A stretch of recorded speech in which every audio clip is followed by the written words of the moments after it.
right, it's 5:30. I'm going to call the Board of Selectmen's budget workshop to order. Our first item of business is the Pledge of Allegiance. Selectman D'Souza. Pledge allegiance to the flag of the United States of America, to the republic for which it stands, one nation under God, indivisible, with liberty and justice for all. Okay, Selectman Muska is traveling today and is unable to join. Selectman Baker is with us online. The other three members of the board are here present. We'll first turn to the Veterans Commission. Mr. Barton, the floor is yours, sir.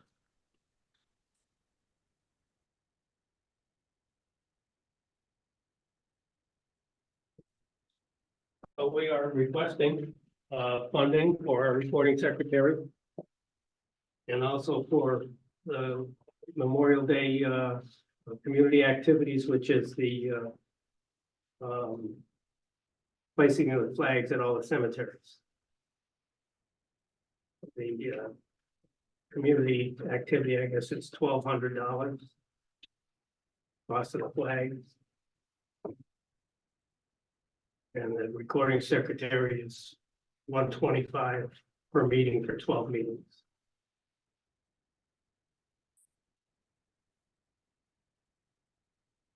Yes, it is. Anything else you want to say about like what the commission is doing or plans to do or has done or? Well, we do our major event is the road race in the fall. And we do Memorial Day. We do the flags at the cemeteries, which I just mentioned. Flags on the utility poles. We do scholarships. 2 scholarships for high school students. But you privately fundraise that? Yes.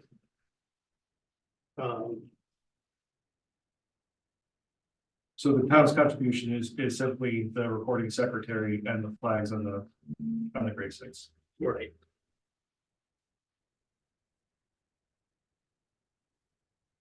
In terms of recording secretary, we don't have town support staff. So sometimes, well, most times, we rely on the recording secretary for additional duties. That, I guess, they're not strictly recording secretary, but we do need some support services. As far as our programs for our different events, the Memorial Day, the wreaths, and the road race, we do get a lot of good support from Melissa.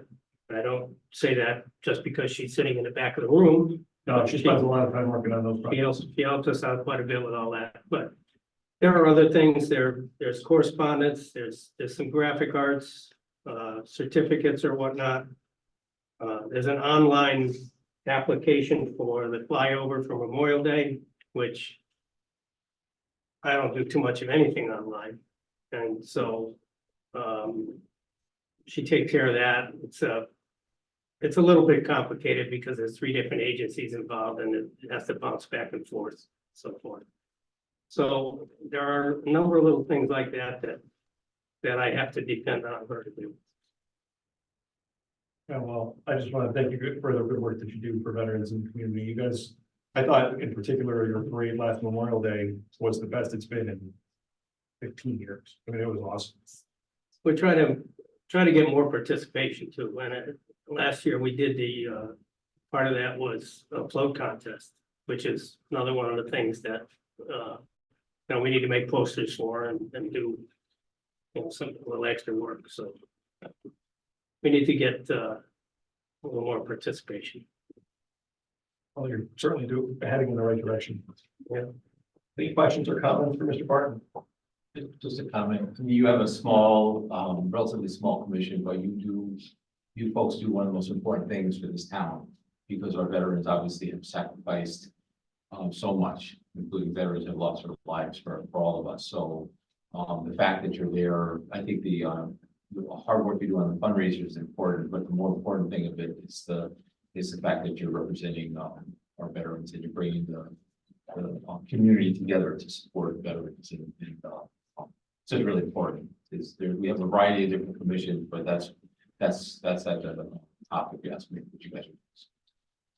Well, thank you, for saying that, and we do, try to support, the veterans, and we also do, as part of our fundraising, our major fundraising, the race, we do have a, veterans assistance program, which, we have certain criteria laid out, and we administer that through, social services, so that, we've provided, some funding for veteran family that needed some car repair. We've provided, a couple of years ago, a handicap ramp for somebody that needed it. And, we do have significant funds available and stand ready to help somebody that meets our qualifications. Anything? Al, do you have any questions or comments? No, I don't. Besides, thanks for everything you guys do. That's it. Thank you, sir. Thank you. Warehouse Point Library. Mr. Ransom or Mrs. Spielberg or Both of us. both would be fine. Printed out a PowerPoint, but I can email it to you if you'd like to put it on the screen. I'm happy to do that if you'd like. What's the Outlook that's open on that computer? Just email it to me, I'll share it.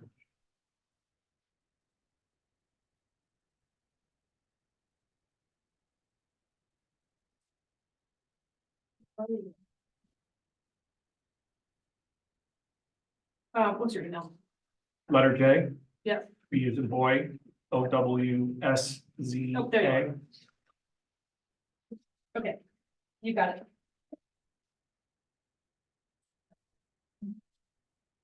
And I'll give you these paper copies. For your later readings.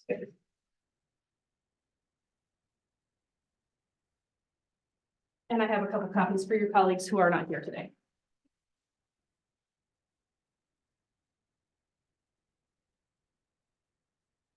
Looking forward to coming through.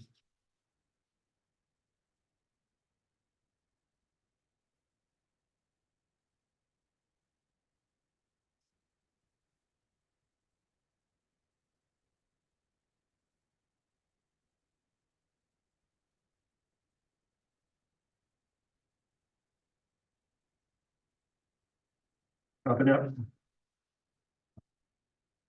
Said it was sent.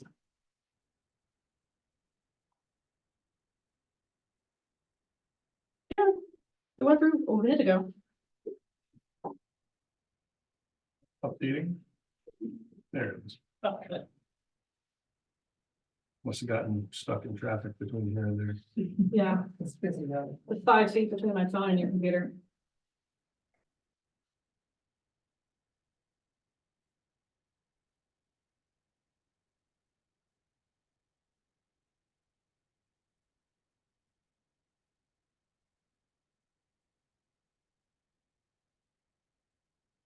Okay. So the Library Association of Warehouse Point is the primary public library for the town of East Windsor. And we are here to promote literacy and the love of reading for everyone in the town. Our collection has almost 40,000 items. We have had almost 40,000 checkouts this year, an increase of almost 10%. And we had 242 programs for children and adults.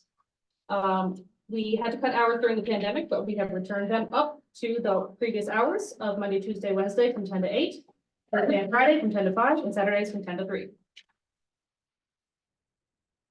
Last year, we successfully completed the grant requirements from the Connecticut State Library for our $190,000 front entryway revitalization project, which will include all of the delightful things that are shown here. The thing I'm most excited about is our electronic sign, so that we can have lots of messages. The construction will be completed this summer, and you will all be invited to the ribbon cutting in the fall. Now on to some statistics. First, I am comparing our library statistics with the various towns shown on this map that are similar to us in size and financial qualifications. We can go to the next slide. I want to look at this one. Yeah, go ahead. You handed me those towns. Yeah, I know.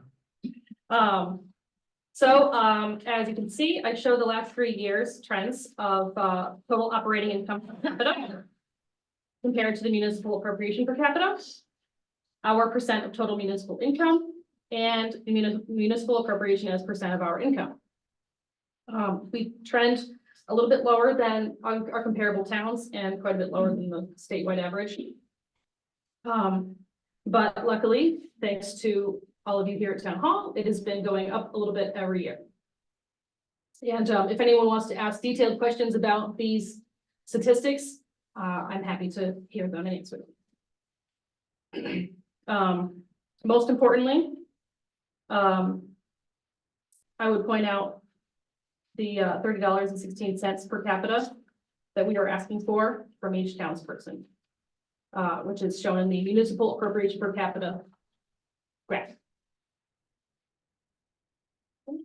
We can move to the next slide.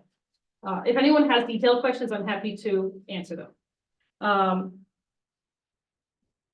hourly wages are a bit below comparable towns at $21.46 per hour this year, and we're asking for a slight increase to the next year. We also have fewer employees, both full-time and part-time, than comparable towns. And on the bottom here, you can see the total staff wages that were paid out over the last 3 years, also lag behind comparable towns. I include this slide because wages make up the vast majority of money spent by the library for operation. Okay, please go to the next slide.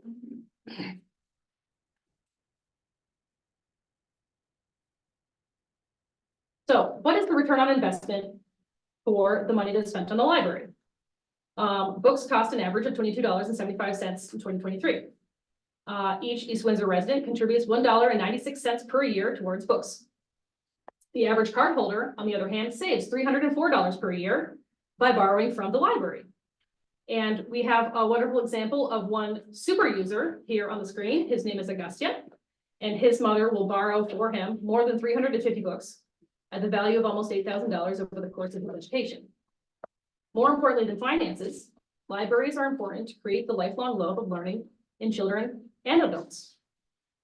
It's well known that library users are stronger readers, they have higher test scores, they have better critical thinking skills, and they are stronger writers than people who do not use the library.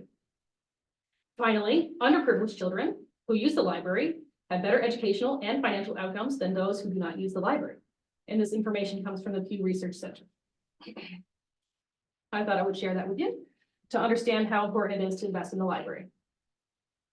Can I ask a question on this slide before? Please. How do you get the 196 per year per resident? I divided our book budget line item by the number of residents in the town. Okay. So that's only a portion So of, that's how much the Warehouse Point Library spends per person per year.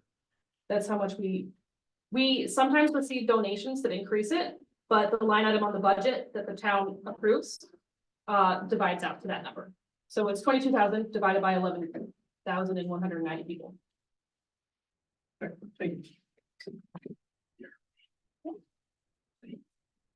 Our goals for the library in the near term are to replace our HVAC system that is more than 40 years old, extend our opening hours from 5 to 8 p.m. on Thursdays to match nearby libraries, and to replace our driveway parking lot, which currently feels similar to the experience we have at the Trolley Museum. So I would love to catch up with those guys. However, nothing in our request from the town includes those goals because they are beyond what we can ask for. It's just something in our hopes.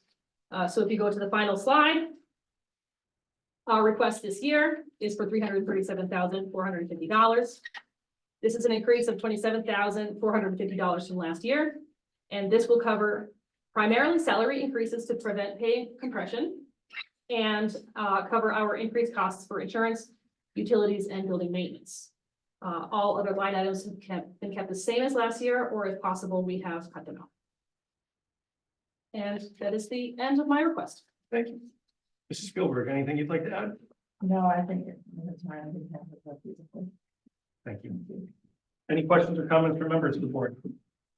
I just have a comment. First, I want to say you can't argue about the value of the library.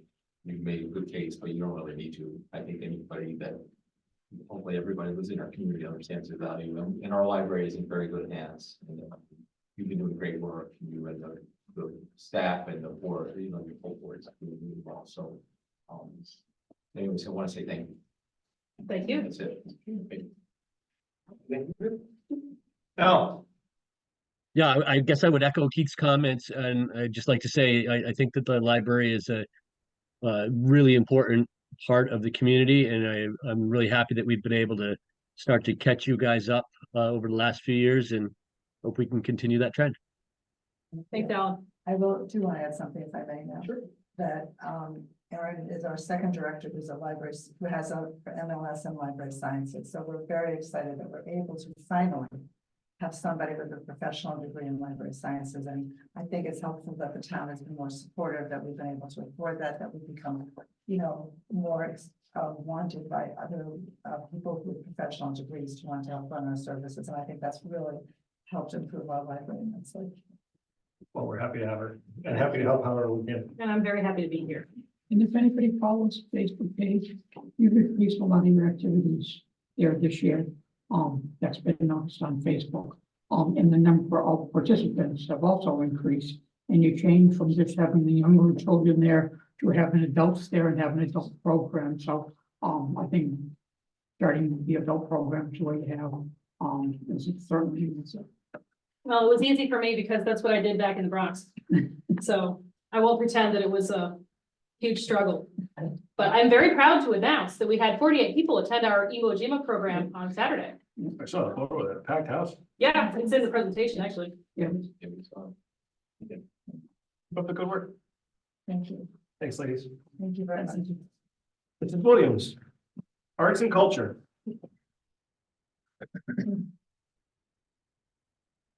Okay, Good evening. good evening.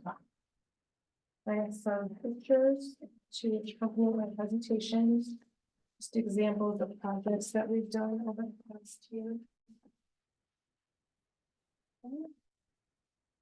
Thank you very much.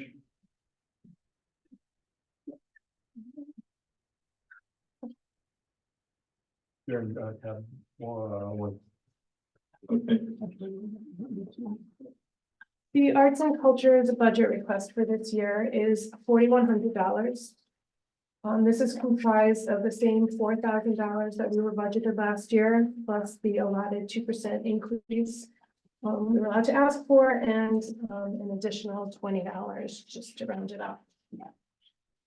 The majority of our budget last year went towards our Arts and Culture Day. This was an event that was free to the community. We provided food and music, art demonstrations, make and takes. We had artist vendors, various art activities for the participants, and also a community project.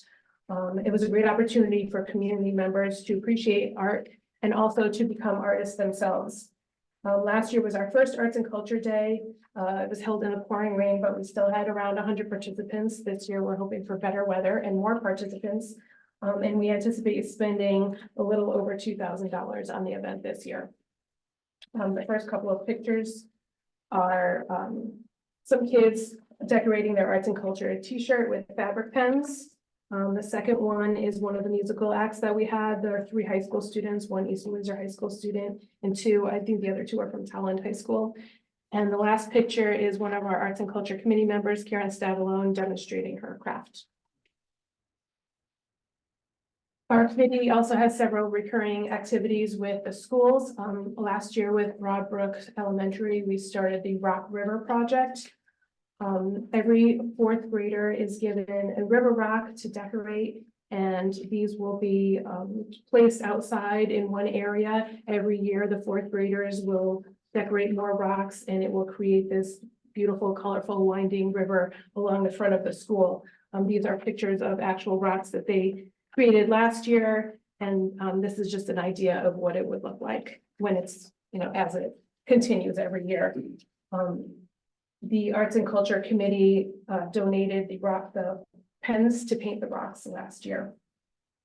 The rocks were donated by a committee member last year, and this year they were donated by Harkins Landscape and Supply.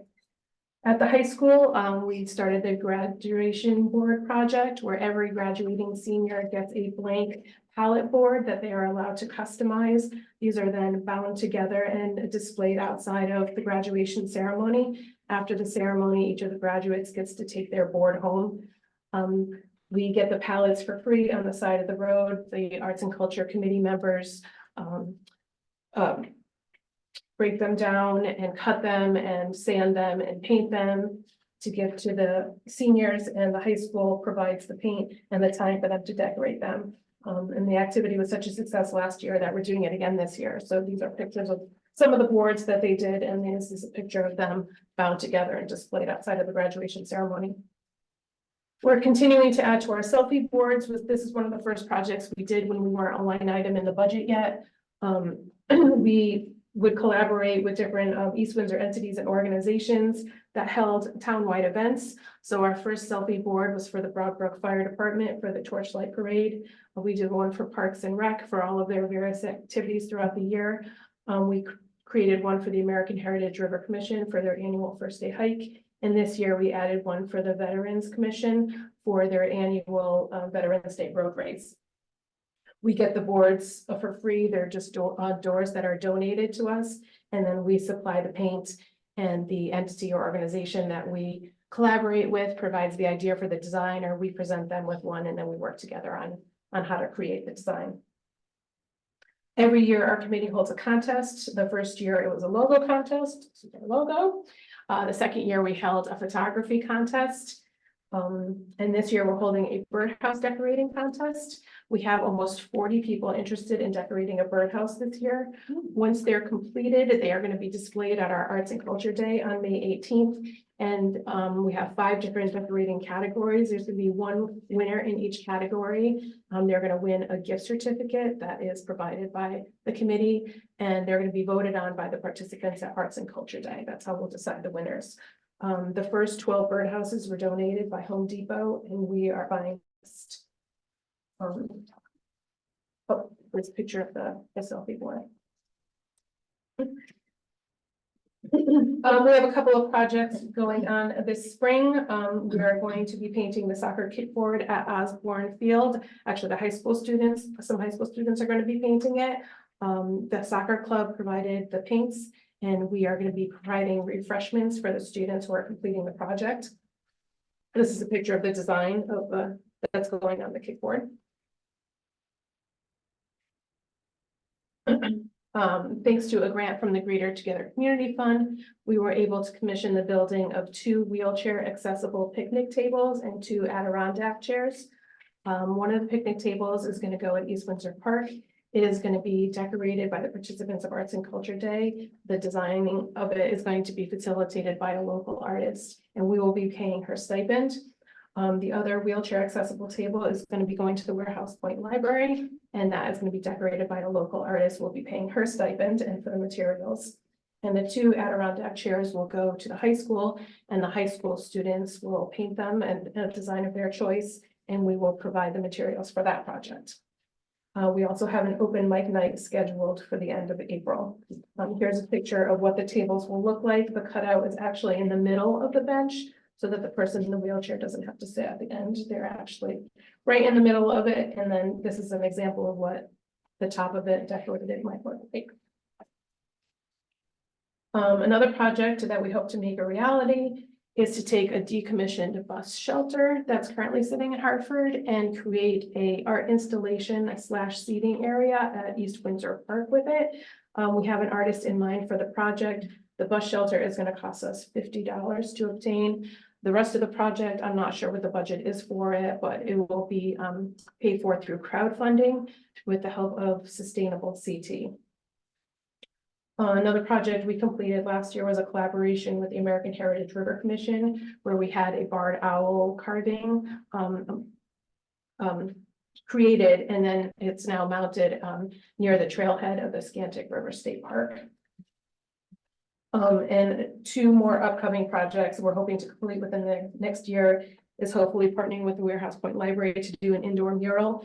And also, we were approached by a member of the East Windsor American Legion to possibly place a mural on the outside of their building. So the mission of the Arts and Culture Committee, part of it is to collaborate with as many town entities and organizations and businesses as possible. So to date, that list includes all three schools, the Broadbrook Fire Department, the East Windsor Police Department, twice with the American Heritage River Commission, the Veterans Commission, the Department of Public Works, Parks and Recreation, Town Hall, 2 Girl Scouts groups, the Warehouse Point Library, 3 times with the Trolley Museum, Good Mornings Restaurant, 2 Sisters Nutrition, At the Dam Restaurant, Courtney Lynn Photography, Shagbark Hickory Farm, Broadbrook Center for the Arts, and the soccer club. We have also supported dozens of local artists and engaged hundreds of community members. So even though our list of projects for the future is kind of fluid, we hope that our past track record will kind of help you decide on your budget decision making this year. Oh, here's an example of this is the actual bus shelter, and this is the artist rendition of what it could be turned into. Well, can I just say your path work it certainly speaks for itself, and your track record is really awesome. You guys have done just such great work. Thank you. And I know it's been on a shoestring and it's been a labor of love for your members, and you're doing wonderful things. So keep it up. Thank you. Questions or comments for Deb? I have a comment. I mean, last night I was able to, I feel very fortunate to be able to attend your committee meeting and actually heard in a lot of detail the projects that you're talking about tonight. What I also learned that you personally are doing a lot of the work.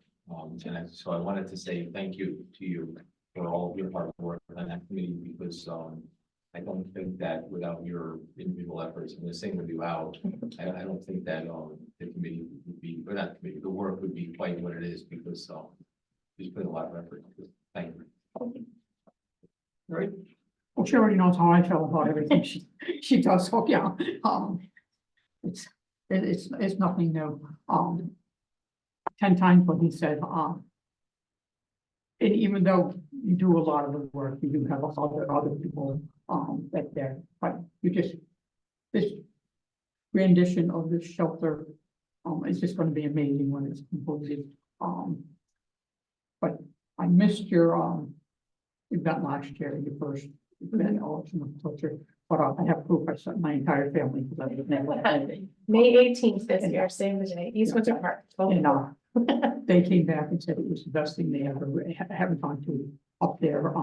They were so excited they got to do a project. They got to listen to the band play. It was just, they said it was, even though the weather was lousy, they had a great time. And to keep my 7-year-old grandson occupied, and he had a good time. Photos studio, because that can be difficult sometimes. But keep up the good work on the Wildcat over at the middle school. And I know it was your idea that they enclosed that area, even though the school took that. At the middle school, actually, it wasn't. Oh, what, I thought that was your. No, I had suggested that we do something similar in the courtyard Oh, okay, outside of the cafeteria, but but it looks great.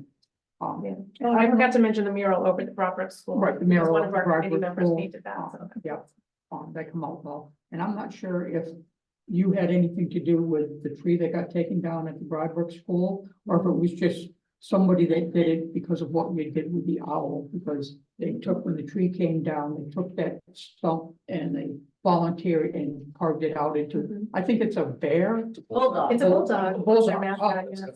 I drive by it all the time, and I still can't figure out what it is, but it looks nice. It does. So, I drive past it all the time and its eyes follow me. It's like it's on a pivot. no, I think I heard someplace, or was told by my 7-year-old that you're gonna do a mural on the side of a building that you're trying to get done. Because he did one in Enfield, so store on Route 5 to the side of their building. So he told me that. Oh, the Enfield produce one? Yeah, I see you check and see what mural you're going to let participate, or they would. But keep up the good work. It's just. You just do it. Yeah. It's fun. And that's why I'm here for, to have a volunteer to just do something that leaves a lot of people excited about it. What is she gonna do next? What's gonna go up next? What are they gonna Wait do? till you see our bottle cap project. Yeah. Thank you. Al, any questions or comments? Just jump on the bandwagon and say you've had a very visible and positive impact on the community, and I really appreciate it. Thank you guys for all your work. Thank you. So I'm just, not for the record, off the record, but I'm so upset with the bottle cap. I thought that was a little bucket. I think it was a big bucket Oh, for the count? for the count. I know, that was deceptive. Yeah. And then somebody dropped off more at my house and it's probably just as many. It was probably like another 6,000 or 7,000, so. Now, can you say what you're gonna do with them, or is that a secret? No, it's not a secret. So we're gonna create a mosaic / mural with them at Arts and Culture Day. That's gonna be one of our Okay. community projects. So we're giving everybody the opportunity to come up with a design idea, but we're also making it a contest at the elementary and middle schools. And then we'll pick like a winning design from each of the schools. And then we'll create that image and then give that to them to display at their schools. And then we'll probably have enough for a third one to display somewhere in town. Thanks very much. Mr. Ryback and Mr. Holden.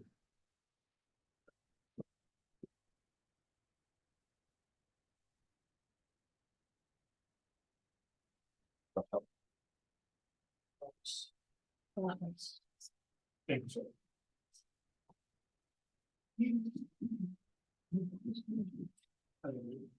You guys have the original Yeah, we have. in the packet. Yeah.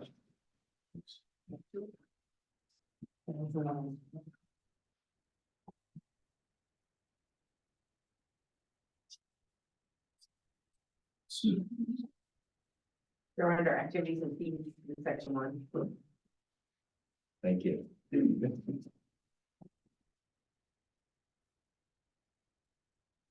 Yeah, between 1 and 2.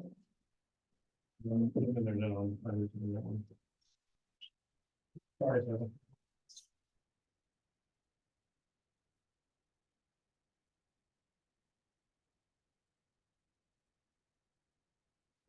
Oh, okay.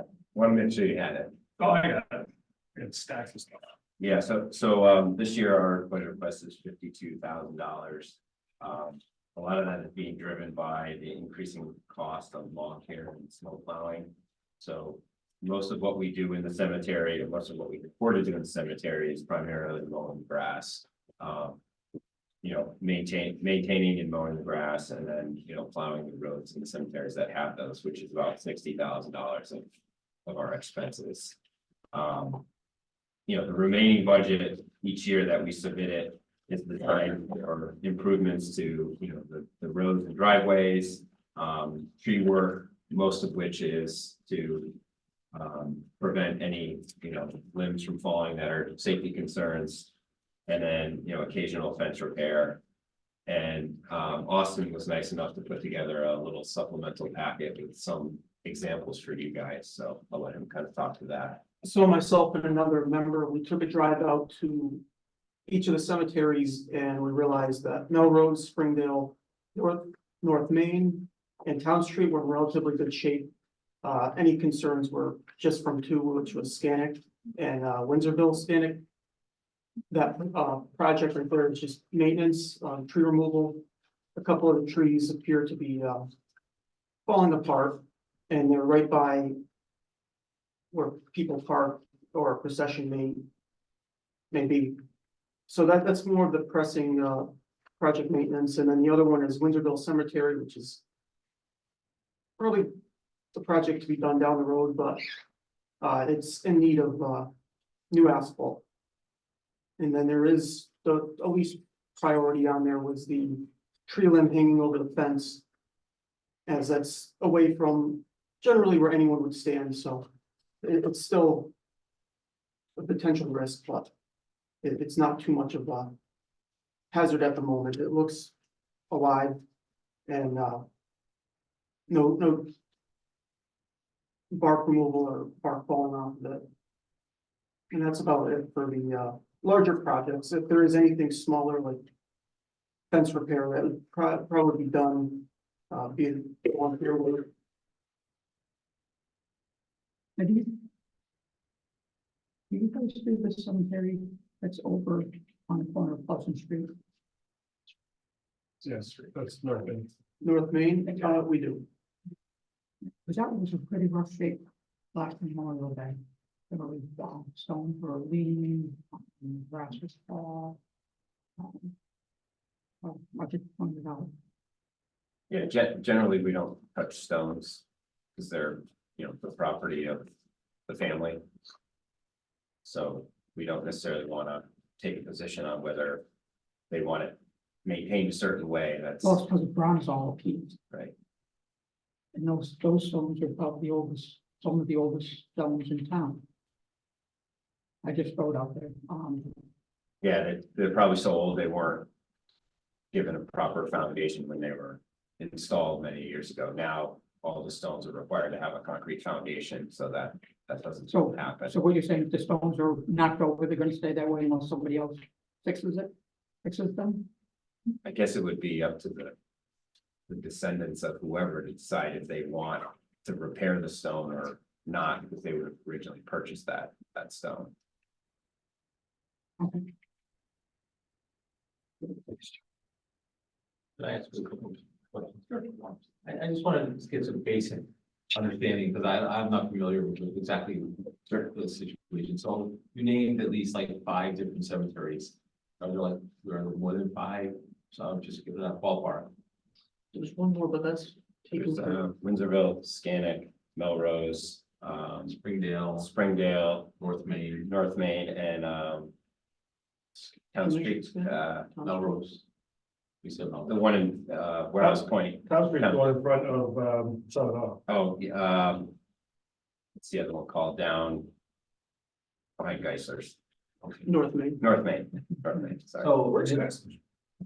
I have no idea. and there's a cemetery association, which I assume is like a private association. And the cemeteries themselves are owned by the association or by the town?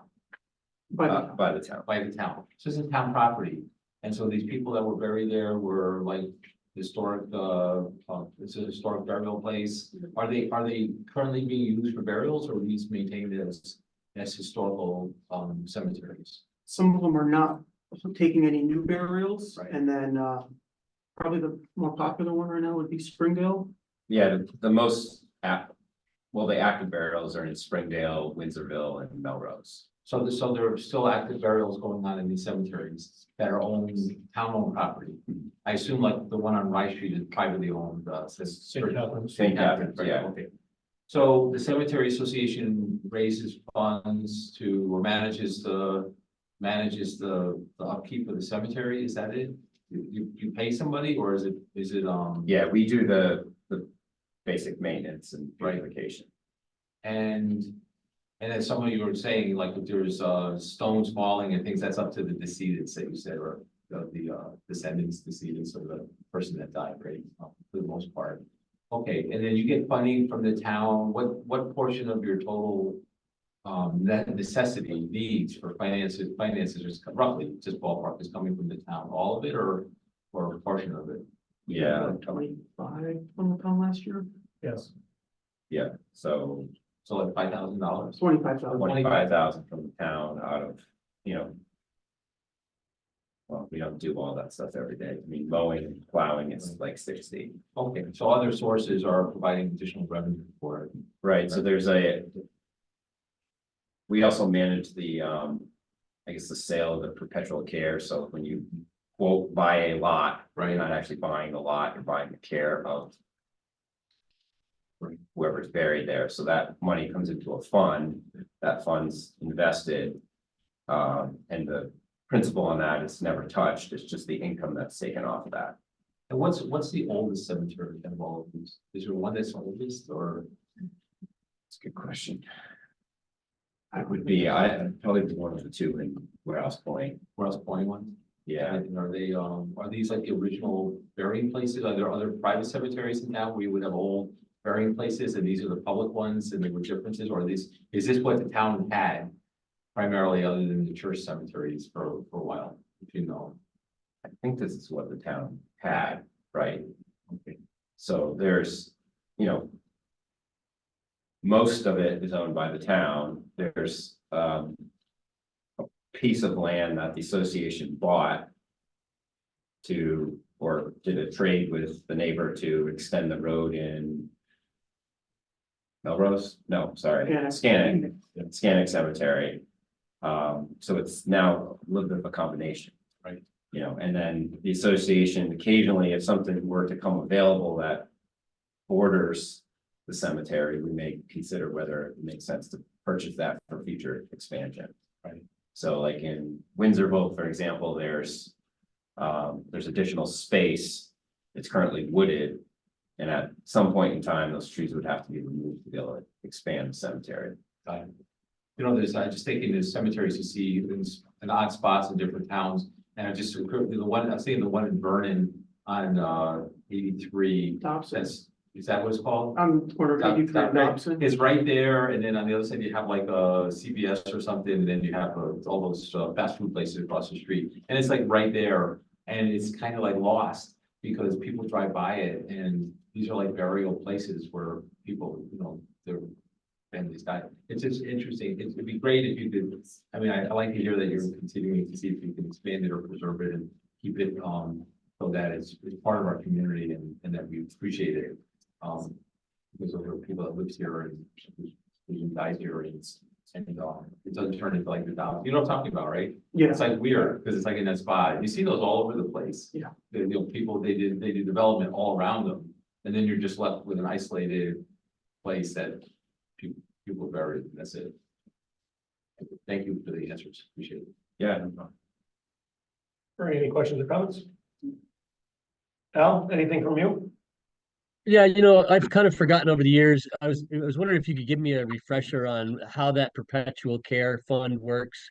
And like, does everybody that is buried there covered by perpetual care, or is that just certain lots, or how's that work? Well, we mow all the grass, so I guess everybody is covered in that sense. You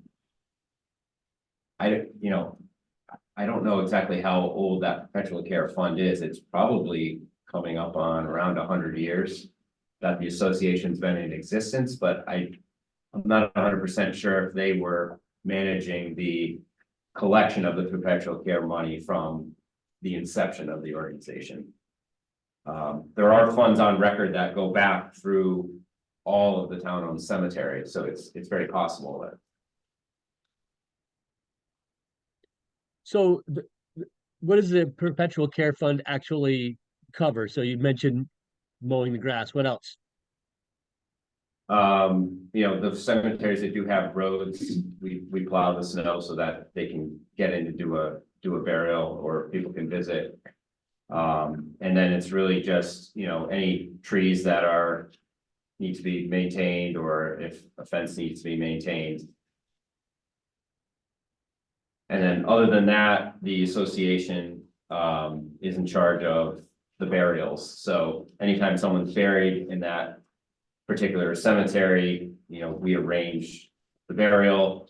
We make sure the funds are collected and handle the sexton reports for the town that they submit to the state.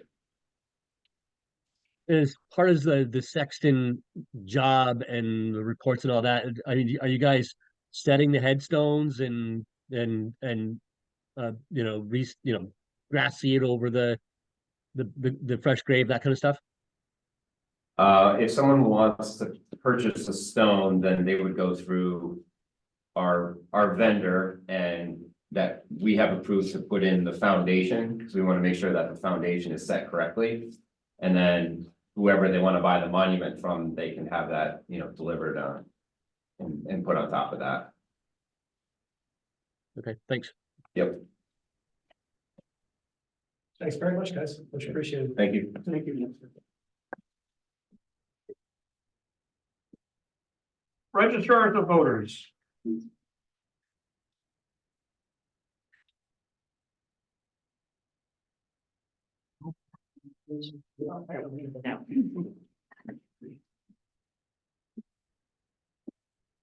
Thank you.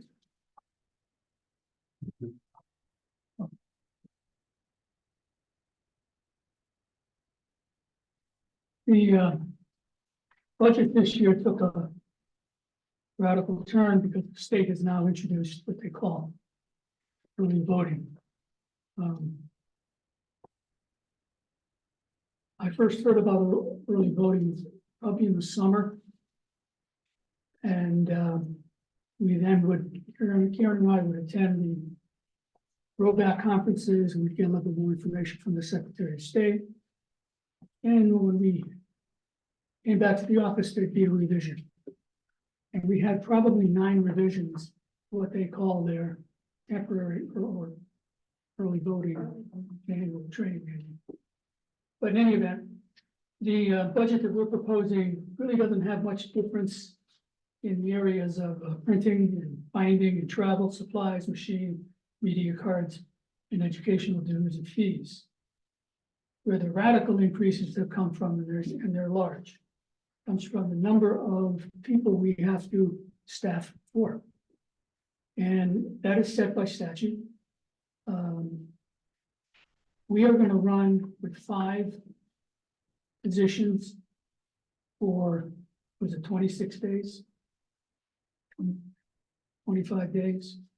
That's like having 25 referendums. We have to have the equipment tested. We have to have the staff available. And they are not, at least we have not been terribly successful in getting people to want to work multiple days, including Saturday and Sunday. But nevertheless, it's at this point, we have selected the people we're going to use. We just have to communicate that to the people directly.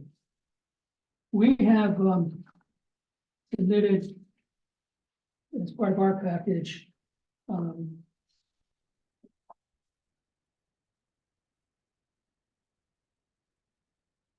graphs that look like this, but you have them in the material Amy gave you, and we've changed some of them. So I'm going to let Carol, I'm going to let Karen go through the Excel sheets that we have, and then answer any questions you have, if that's permissible. Sure.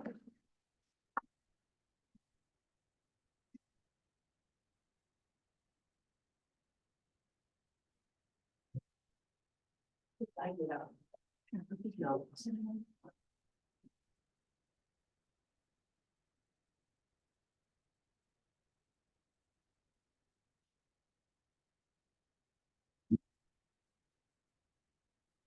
Okay, well, like Angela said, the largest increase that we're showing is the workers. I did break it out by what the early voting workers were going to cost us, as opposed to putting it all into election workers. I think it's a little better explained that way, that basically shows the increase that we are suffering through.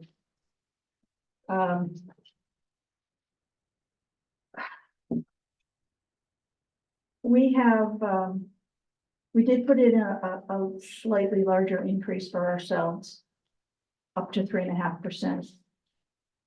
And that's because with all the additional voting going on, we have additional prep time that we're putting. I can tell you in the last 3 days, I've worked about 15 hours on this. And it is what it is. But there is an increased workload for us. Anybody that works for us has got to be, we have got to personally train them to do what they need to do. The recommendation from the Secretary of State for early voting was 3 people, which is a moderator and both registrars. How that is physically possible, I can't explain. So that's why we did go to the 5. For the August primary, we do have 5. We've added 2 checkers.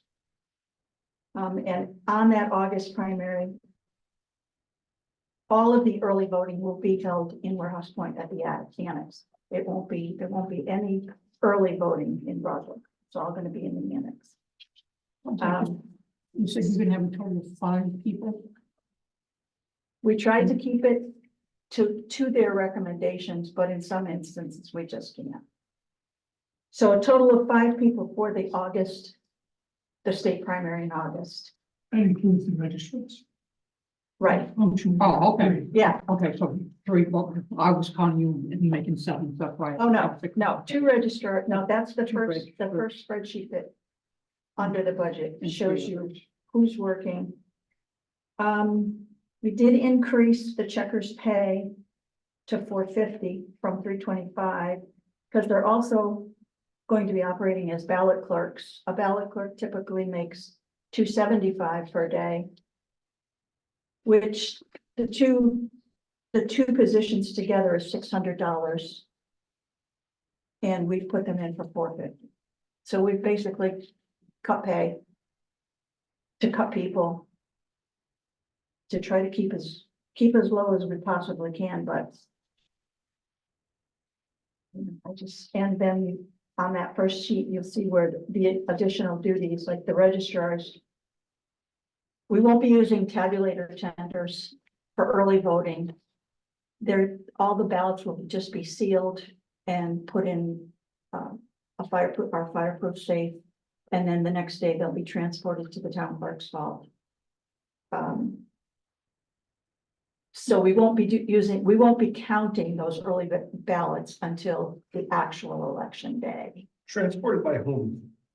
It would probably be one of us or both of us, and again, that takes away from what else the only other thing would be able to suggest is to hire a police officer to transport them, or to have a police officer transport them. I mean, they are able to transport ballots.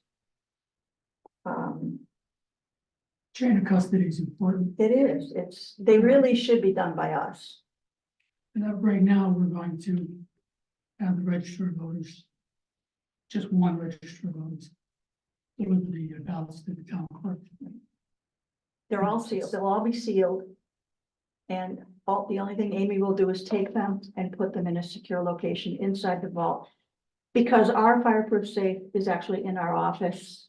A lot of people can come and go from there, whereas in the vault, they're more secure. Why not just run early voting out of here? Huh? Why not just run early voting out of here? Because The of vault is the, here. well, it's 3 weeks of tying up this room. So how do you envision that working? You're gonna set up a polling place We have to, with, but it's not called a polling place, it's called an early voting location. But it has all the regulations that go along with a polling location, the 75 feet, the campaigning, the whatever, it's just, the parking is better at the point. The location is larger at the point. Police stations at the point. The police station is at the point if we have any issues. You were talking about one site, I thought you said for the August primary. One site for all the early voting. Oh, including the regular? Yeah, you have to be a town of over 20,000 to have more than one location. There's only gonna be one early voting location for the regular election, and it's gonna be over there. That's the plan. Well, the presidential preference is gonna be over there. Yep. The primary is gonna be over there in August, and then in General, November, the general election is gonna be over there. just the early Just the vote. early voting. Right, the Like normal- talking early vote. Yeah, the normal elections will be held in both locations. well, What if I wanted to vote absentee during the early voting process? Can't vote absentee during early voting. You can. Amy would have to explain that better to you, the other Amy. If you go under, the portal, it's tell you the dates and when you can do stuff. and when you Right. Can't do it. Yeah, And there's a cutoff if you want to do an absentee ballot through the town clerk's office too. right. We also have to, we generally have the official voter list prepared the day before the election. We have to do that every day now for the early voting. So, because we have to be able to take those sealed envelopes, and we still have to figure out a way to identify Dems versus Republicans, but that's a technical detail we can work on. I think we have enough room in our vault up here to handle what we're going to get in, because frankly, I don't think we're going to see a lot of early voters. I could be wrong, but I don't think we I are. I don't think so either. I think it's a big waste of money. To spend $100,000 for what, 30 people? I mean, and even the special election in next, the Robert Fire Department special election, we have one candidate. We have to have 4 days of early voting. We're gonna look at that. Good. look at Well, I heard something today that, Just before you get into what you heard today, going back to the early voting. yeah, If you go on the website as I did for the early voting, and I don't have the 101,000 in my book, what I had was you increased your budget, less than that, so the amount is like, got me asking questions. You're saying you have to set up the machines, but this says according to this, in August, they're gonna be getting an envelope and a ballot, and they're gonna seal the ballot in the envelope, and then that's gonna be put in a container, and that's gonna go in a secured place at the end of the night. Right, So but we why do we still have to set up the we- machines? because they're to set gonna, them up yeah, we more do. than once. You just No, said no, you- we have to set it up for the actual day of the primary. Oh, just the primary. Oh, I misunderstood. No, he you was then. talking about the voter lists. Multiple voter lists. So the 5 people who are using the 3 others, you're just strictly talking for the primary itself. No. No. that's- No, for the early voting. It's not- Right, early, yeah, but early voting, you got three times. So on the presidential preference, you're gonna have 2 registered and 3 other people vote? No, No, the registrar is one other person for a total of 3. no, No. I think 2 you can ask a registrars question- Two a head question moderator about Head moderator and 2 checkers. and 2 checkers. So 5 people. for That's not. Five. the presidential, That'll be one conversation at a time, please. more. We're not talking presidential preference primary. So how many people you can have for presidential primary? That's this fiscal year. That's not in here. This is for fiscal year 25. Right, they could have a legislative primary in August, which is the next fiscal year, Right, and that would be it for primaries in the. Right, but to get the answer here, we have to have a precedent set here. So I'm asking the question. Because you haven't come in and asked for $100,000 to run this. no, it's to run the whole year. All of the early voting for August and the August primary. Yep. And then we have the early voting for November, which Yep. is 2 weeks. Yep. Including a Saturday and Yep. Sunday. Plus Got the election day itself. Yep. And then we have the spring budget referendum and fire district. But the only thing that's different in all the elections is the early voting now. So I'm trying to figure out where you're getting this $101,000 from, because you It's take all 30 broken out in the The sheets sheets. behind it. So like she has 7 days for the August primary early voting. Yeah, She has 5 people for 7 days for a total of $16,000. but my question is, for the early voting,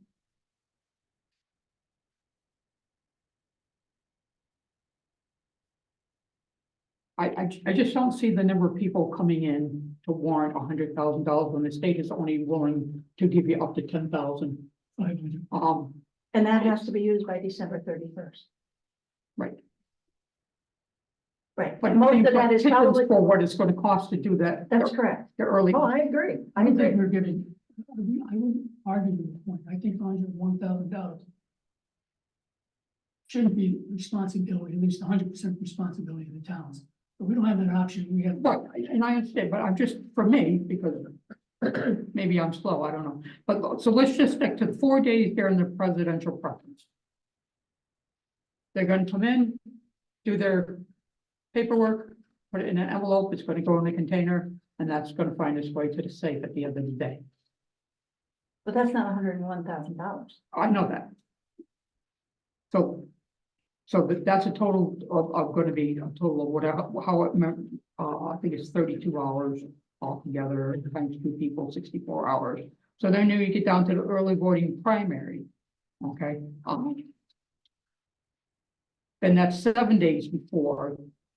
Are you gonna have the same amount of people, or are you gonna have more? Because now you gotta put up, so now you gotta put up all the machines, correct? No, No. not for the early voting. Early voting So- still done on the trip. I know, I just want to double check it. So on this date, for the 7 days here, you're still gonna have 5 people there? I don't understand why 5 people, because I don't think you can have that much traffic. So are you saying then that the moderator and the 2 registrars should do all the work? I'm just saying if we're paying people, I'm just, and they're only giving us 10,000, I'm just trying to make the math work in my That head. 10,000 is probably gonna get eaten up this March in the presidential preference primary. Yeah. So there isn't, we can't even, we're not even looking for any of that 10,000 for the fiscal year 25. There's probably not gonna be any left. We have to have different ballots. We have to have enough ballots for the early voting. We have to have enough ballots for the regular, no, you can't use it for the regulars, only the early voting. And have you thought about adjusting the pay scale for the early voting days versus the voting days so that, because it sounds like no one's expecting a lot of business, and But they still have to be there. I understand, but the pay scale for the voting day would be, seems to me would be higher because there's a high level of activity and they have to be doing more. Some of them, I tried to, I know it's more than 12 hours because they have to be there. Voting is like 12 hours long or something. But Yeah, but they have to, be there before, yeah, right? and after. And after. So I understand that you can't divide it by 12 or something else, but maybe one option would be to consider a lower pay scale for Okay. the Well, I thought, early voting so that, we've got 3 people, I'm sorry, we've got 5 people that we're paying for early voting. We increased the checkers because they're doing 2 jobs. What pay they're doing. The very first one after the budget. And I'm not questioning what anybody's getting paid. I don't think anybody's paid enough. Okay, but so, all right, so for the registrar, I'll ask you. Yeah. I would say, I mean, I'm not, but we did do some adjustments based on ours. We did sort of like a blending rate. I saw that, but I mean, having 2 people, one person do 2 people's job for the early voting. It's still very, I mean, I don't know if the traffic's gonna be 10 people during the day or 15, and so even though it's a little overkill, because you have to have it, I understand, I'm not asking the registrars, you guys don't get paid enough money, you guys are not, like, the registrar salaries, in my opinion, is the least of our problems, okay? Just make that clear, but you have a moderator at $425, $450, and then you have the checkers at $325, and then by the time you add up those 7 people, it's a lot of money, and you might only have 10 people come through on a day versus maybe the salaries could be adjusted downward. And you just, as long as you could recruit people to do it that are competent at a fair rate, and I'm not doing the math, and I'm not suggesting I sit here and do the math for you, because I'm not, but $100,000 is a lot of money in a new budget, and if it's possible to find a solution to do some of that, I'm just suggesting there might be an option there. That's all. Okay, but I'm not asking you to do the math right now and listen to what I have to suggest, okay? Just throwing it out there as a proposal.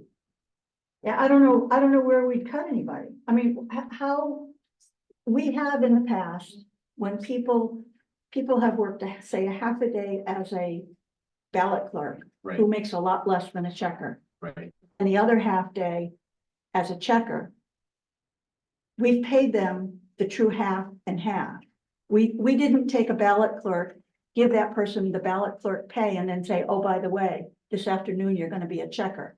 I understand, but I think the skills of, I'm not arguing, but the skill on election day, I'm familiar with election day. I'm not familiar with early voting. None of us are. Right, but election day, you come in, somebody checks your name off, and then you go get your ballot, and they bring your ballot over, and then you put the ballot in, and someone's there, you have a moderator and all the people. But on the early voting, you're gonna have that, but you normally pay people for their jobs on election day. Mhm. But maybe paying people for their specific jobs on early voting may not be the best for financially, It's not a big number, right? but we also have to pay minimum wage. Right. And a number of our workers are at minimum wage. We have to bump them up. Yeah, I agree with that. But Yeah, minimum wage. I agree. Yeah. It just adds up, and the problem we're all facing, is the fact there's so many days. Because it's early voting for the regular election, for the primaries, for everything else, and when you, and I don't know if you totaled up the total number of early voting days, but it's a lot. Mhm. And it's glad you decided to do the one site versus two sites, because that would. be- No, we didn't decide, just you decided for us. That's the right decision, because it'd be another several, dozens of thousands of dollars, $40,000 to $50,000. We have to get out front of Right, people understanding, at least in this election cycle, that they can't go to their normal voting place here. But oh, by the way, on when it election becomes day, a primary day arises, now you can come back here. right, That's gonna be confusing, so right. we're gonna have to try to work with Amy, the town clerk, to get some advertising going. But the whole goal is to increase participation of voters. That's the whole purpose, right? So if this has the impact of increasing overall voter participation by some significant amount, then it's money well spent, because that's what our democracy is about, is getting people to vote and to be participating in that decision. If it has a marginal effect and people still don't utilize it, then it's gonna be sort of a waste of money. But if it does cause more people to vote because of convenience and because of all of that, then I think it's money well spent. We won't know until that's what you guys do it. They could, Right, which they is, could have tweaked Yeah. the absentee ballot statute to do exactly what really they're voting is trying, meant. yeah. But they didn't. There was word today on the radio that I think it may have come out of committee, I'm not exactly sure, for the no excuse absentee. And I think if that happens, you're gonna see this go away. Which maybe I'm the eternal optimist, but that would be wonderful. So that means that people could use the absentee ballot without having to show why they need it.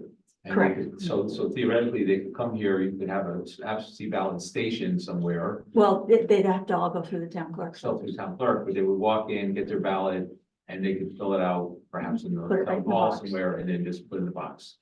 Without having to have all these individual people handling the ballots and, right? So that's what you were saying earlier, that would have been the smarter choice Mhm. to tweak that. Right?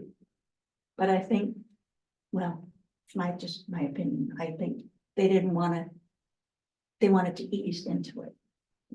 Well, I think people are concerned about election fraud or whatever they say, and so having people check in with their ID, going through the early voting. Well, they still have to do that in early voting, Well, for absentee ballots, they do too, right? correct? Yeah, Right. so.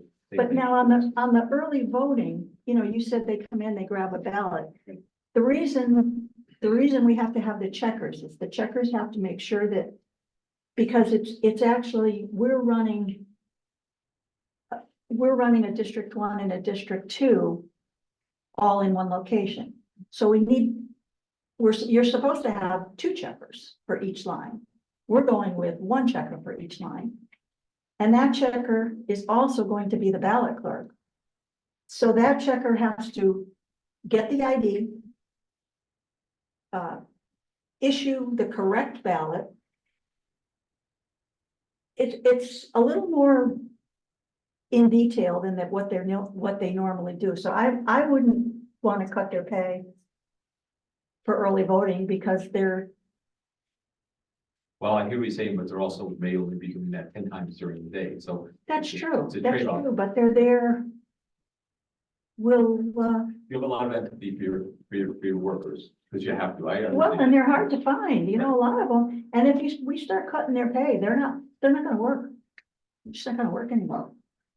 The only reason why I was asking the number of people and stuff, because I wanted to be able to justify the 101 if somebody asked me. And I'm not sure I got that clarification yet, but I'll do some math myself. If I have a question, I'll call you and ask you. Okay, well, it's all broken out where it comes from. But the early voting in November, you don't have just 5 people. No, we don't. You have 25 people That's right.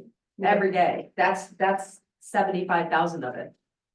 Is the early voting in November. With 25 people working all 14 days. See, but that's where I don't know. I don't know. Do you have that documentation? Is that online? The directions for you guys?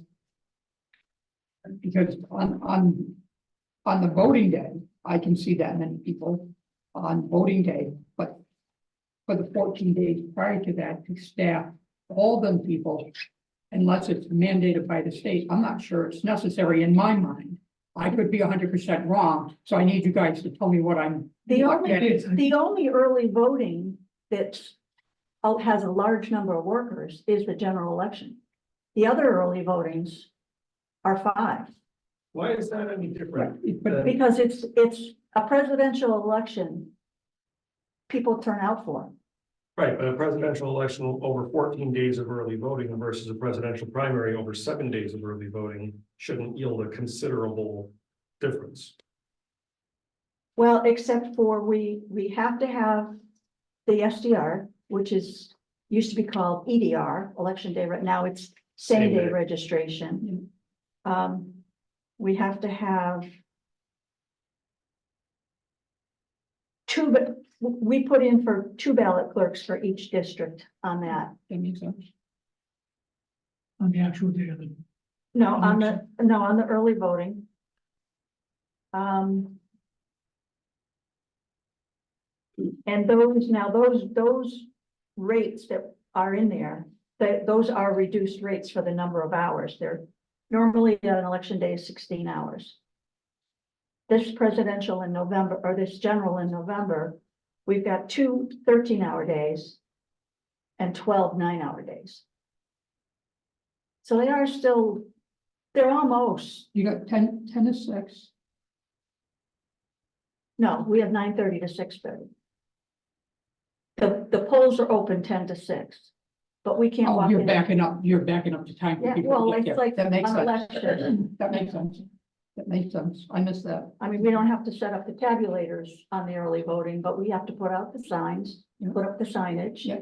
Get the books ready and have them all, Okay, so you having everybody report at 9:30 then? right, 9:30 to 6:30 on, 9:30 to 6:30. Okay. but those, now that's, I don't know, probably the November 5th general election, the early voting. Those rates are reduced from the 16-hour day. The only ones that are a little more than what they would be is we had to bump them up because of the minimum wage. They didn't meet minimum wage if we divided the hours up.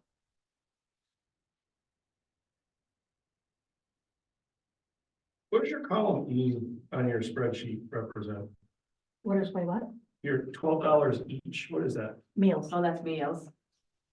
But you also have meals included in there. Which, no, that's the Oh, full I see. line That's that's just, asking for. it's just part of the formula that you found broken up.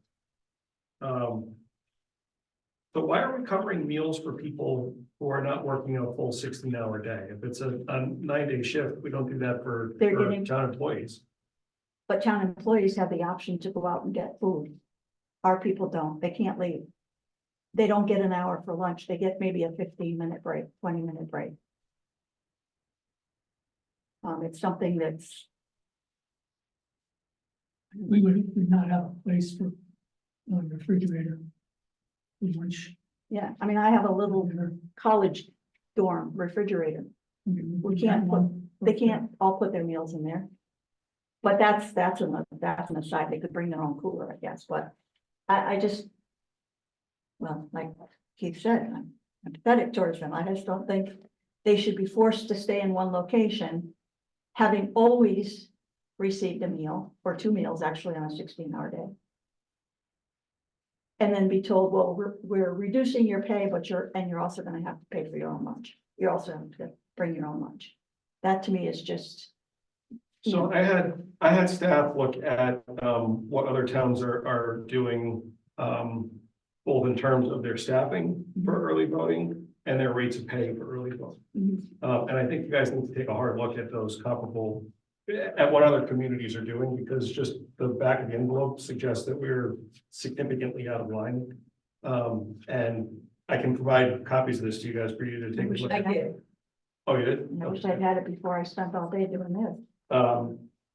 So I would suggest two things. I think everybody needs to kind of try and get a handle around staffing and rates. And I think that we have the opportunity to kind of kick the tires a bit because the presidential primary is April 2nd, I think. That is prior to the Board of Finance having to be finished with their budget. So we can see what the staffing levels need to be, what the early voting turnout is over a 7-day presidential primary, which should be relatively high, even though it's non-competitive on both sides. That's at least a real world beta test to say, like, all right, we can see how this plays out. Do we need 7 people? Do we need 3 people? Is it, something in between? I don't think that we're going to come to a meeting of the minds, certainly in our part of the budget process. I think we're going to have to use that as a try it out and then advise the Board of Finance how to proceed from there. My perspective. I just have one more question. On the original budget submission that we got, you had election workers went from 36,750 to 69,575 originally. 32,825 was the change. Was that prior to working any numbers for the early voting? That was our shot in the dark at what we thought we would need, but in reality, it wasn't close. The other thing I would suggest taking a look at is what the relationship is like in whatever towns we can find comps to. Well, I did check Suffield, they're using 4. What I was going to suggest is look at what the comps are between early voting workers and town clerks. I understand there are some towns, or at least there's at least one town in this packet that is suggesting that they're just going to run EDR right out of their town clerk's office, and then supplement the off hours with election day workers from there. If you think about it, we have a department that is staffed 35 hours a week. So that would just mean you'd need after hours coverage and whatever the weekend obligations. Alternatively, we include overtime funds in the town clerk's department, and we subsidize you further through there. But that at least provides available staff that is trained in this, and has already candidly been quite a help to the registrars during election proceedings anyway. That's our job. That was our job.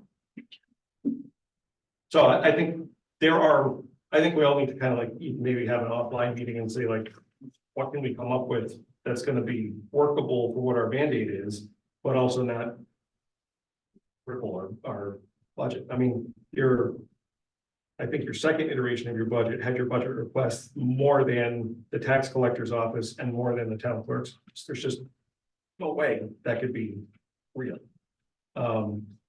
So I think we need to sharpen pencils and try and figure out some comps around. What I'd like to ask is that you go through these numbers and see what I've done.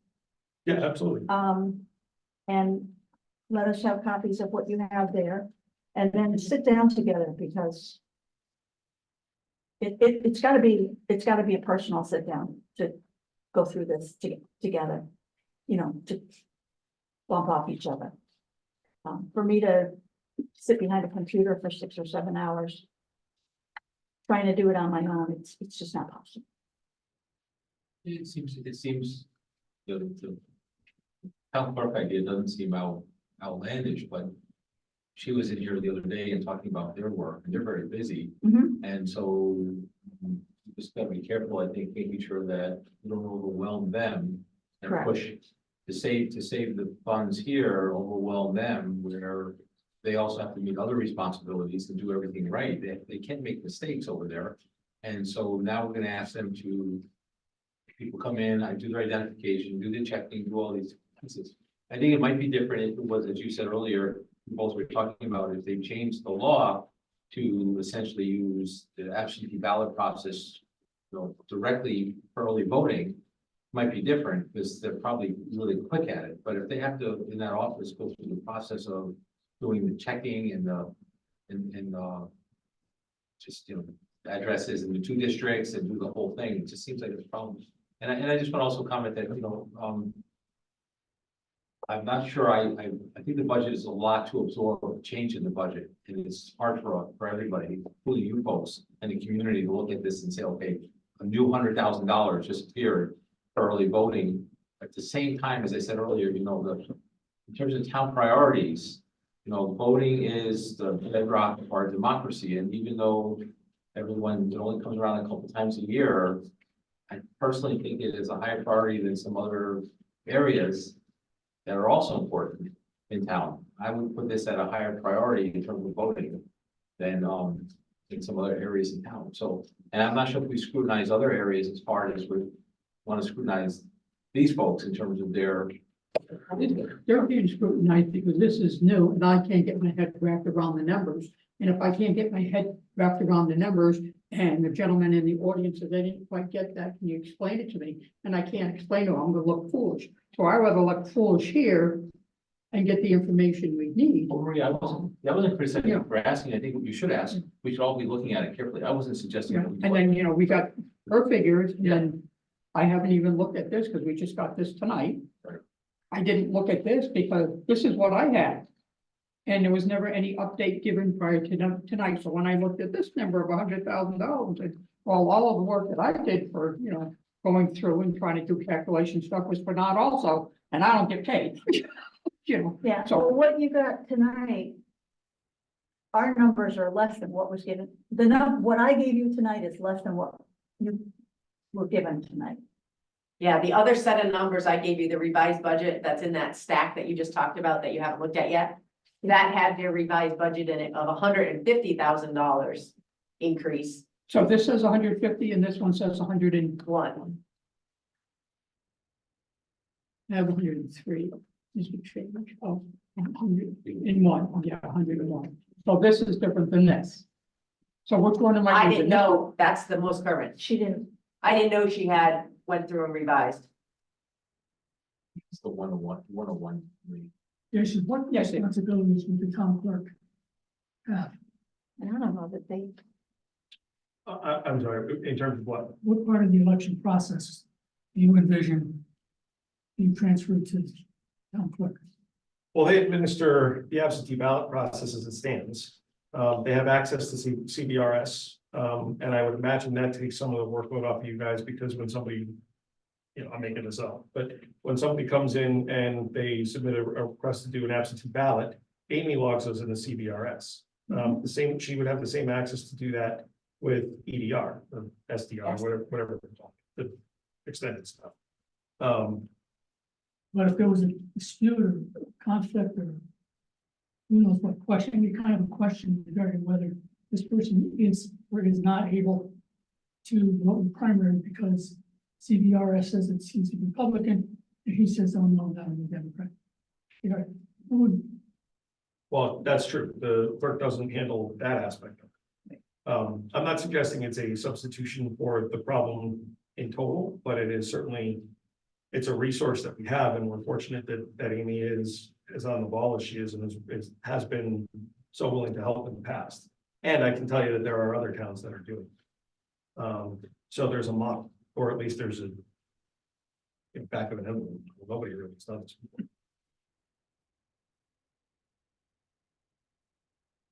So that's my original question. Is there a place where we can look up the guidelines that were submitted from the state for the elections? Do they spell it out online? I don't know if that's, Or is that the just a training, register? you're asking for the training manual for early voting. That hasn't, consolidates a lot of the statutes and all that, and it gives it to you in plain English. Excuse me, it gives it to you in plain English. So I guess Can we get a copy of that? Yeah, I don't know if you can get it off the Secretary of State. Well, that's what I- No, I think it came through rollback, did it? I think it came to one that too. Let's look into it. One way or the other, we'll get you. Okay, I appreciate it. All right, so maybe, we'll set something up to meet with you and. So I'm gonna ask you one more first and then I'll show. No, that's fine. So from this revised one that Amy has, we had 150, you said. Did that reduce down to 101 because you Yeah. changed? The number of bodies, You changed the number of bodies that you were gonna utilize. yeah. Okay, so there's no mandate on how many bodies you have other than the regular election? No, In you're November. mandated to have a head moderator. Yeah. And 2 registrars. And Look different. you're allowed to have as many as the registrars determined is necessary. Necessary. I got you. So, all right, well, maybe, if you want to give me a call and we can set something up or give us a call. It would be good if it could be like a whole board meeting. Like I don't know if you can do a special meeting, well, then you gotta post it for 5 days and all that kind of garbage. I mean, supposed to spec me for Oh, 24 hours. I'm not sure that we'll be able to squeeze that in between now and Thursday. But Well, even next week. I could. no, I mean next Thursday is when we're gonna be voting on the budget. That's why I'm coming back to, I think this is something we're gonna have to try and problem solve, but present a solution to the Board of Finance, because they have till the 3rd week of April. One of the things that, I'm looking at just the rates that are included in here. If you extrapolate out, assuming that these are paid on an 8-hour day over 2,080 hours a year, which is full-time 40 hours a week, you're talking 6-figure salaries. So the moderator would be at 475, assuming 22,080 hours a year, would be making $123,000. They don't work. I'm not sure that's a fair No, analysis. Well, Given the what fact- else would you use? Well, they're kind of unique people. You ask them to work for 18 hours or whatever it is, and we give them a flat rate.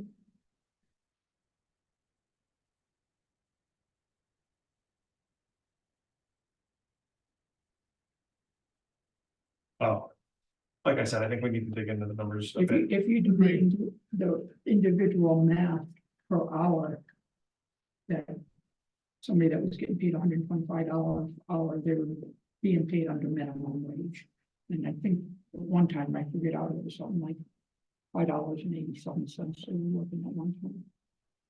Well, so I suppose that's the first question we need to address. Are we gonna establish something on an hourly basis across the board, or are we gonna establish it on a daily basis across? We the do hourly to become employees. Right. Well, even for budgeting purposes, I'm not saying that they trigger that, but if we're gonna figure out what the budget is it per day, or is it per hour per day? Because you could make different arguments based on what's fair and what isn't fair off of that. Right now, the moderator at the 450 is like $30 an hour. So that's like 60,000 a year. Full time, if you ran it at that. So that's sort of where you're at, your highest paid person, if you extrapolate out through the year. But people have to give up they're giving up their, I don't know if they're not working or they give up other time, but these are, it's not a full-time job. It's to come in for these numbers of days and do this amount of work. But when I ask a person, can they work that day? They say, yeah, but let me check with an employer. The vast majority of people we have are employed someplace else. And the checkers are, just seems to be maybe like $20 an hour, maybe 18 or 20, right? Am I right? I think About 20. 20. And so. I mean, and that's Well, what we 20 pay. is the average cost if you look it up, because I looked it up and I can tell you it's $20.16, I think. You're there right now, so, I mean, you're sort of at hitting the numbers that are moderator 30, they're moderating an election. So it's probably about right. I mean, it's, you know, but it's, but just, it's like 60 a year, and then 20 is 40 a year, if we extrapolate it out to the other people. So they're not high paid employees. I think the question I had earlier is, you know, can you do with less people? And I know we'll get through that. I mean, you're gonna look at it. I'm not telling you to micromanage it, No, but it's sticker shock and Yeah. oh, it is. that's the problem. But it is, maybe, from my perspective, it may be what it is. We have to fund it. Hopefully, we learn efficiencies as we go through the year. And then we come back in and we say, okay, well, we determined that we can be much more efficient, hopefully, doing X, Y, or Z. And then we build our next budget based upon the efficiencies. When you're starting something new, you have to fund it to do it. You can't fund it to fail. And otherwise, we're gonna have problems with people trying to get their votes counted. And we don't want to be virtual. So fund it not to fail, and then, but let's be looking for efficiencies to help the taxpayer save some money in the future. So Stafford is doing $18 an hour. For all the workers? Poll workers is what they say.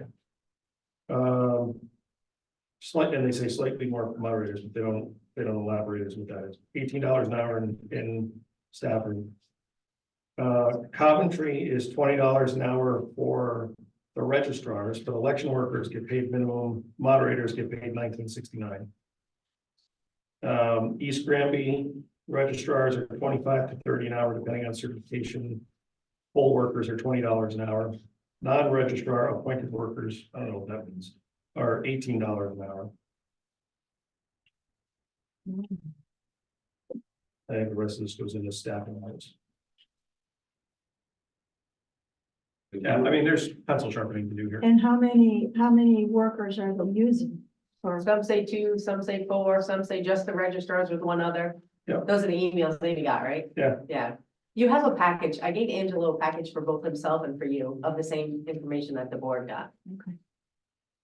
So Coventry, they're gonna do it in the register, in the town clerk's office and use 2 other people.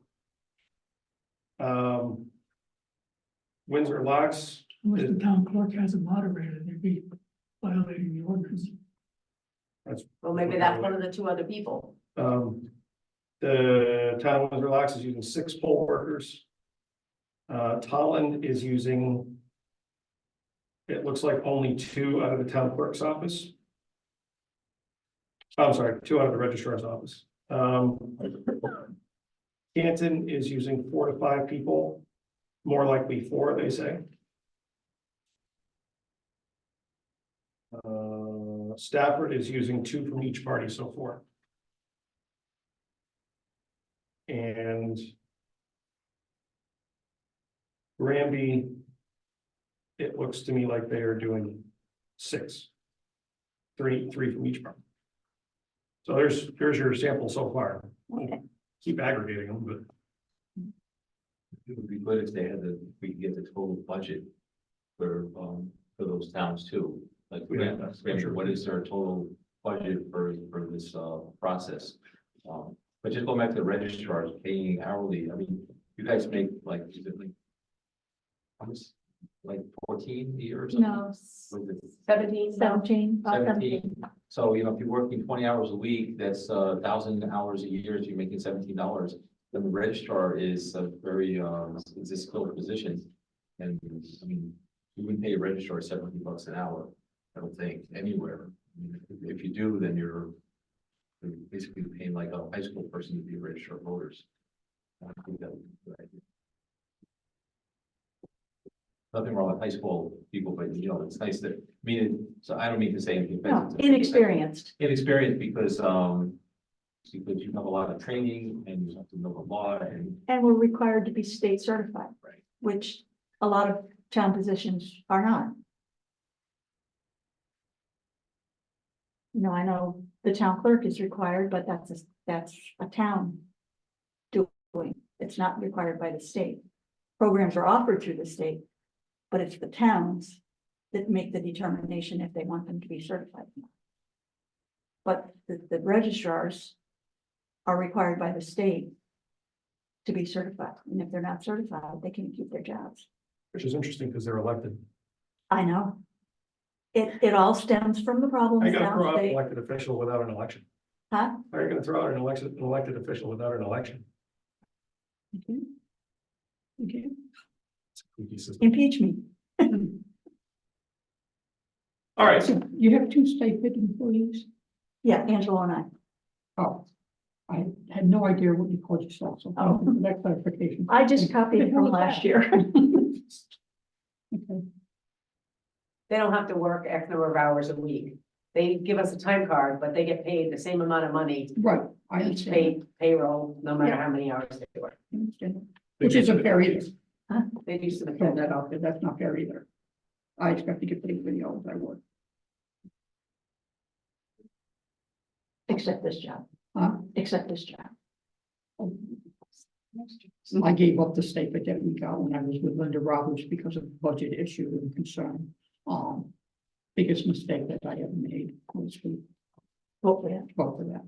Because didn't think far enough ahead, and then number of hours that volunteers on these board, or any board put in, so.